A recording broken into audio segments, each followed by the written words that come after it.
జాదు పువ్వు సోకి నీ సోకు కందేనే వెలికి రాని వెర్రి ప్రేమ కన్నీటి ధారలోన కరుగుతున్నది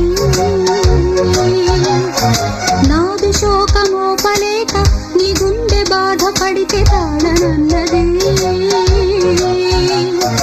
మనుషులెరుగలేరు మామూలు ప్రేమ కాదు అగ్ని కంటే స్వచ్ఛమైనది మమకారమే ఈ లాలి పాటగా రాసేది హృదయమా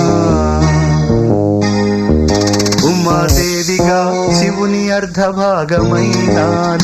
నిలువుమా శుభలా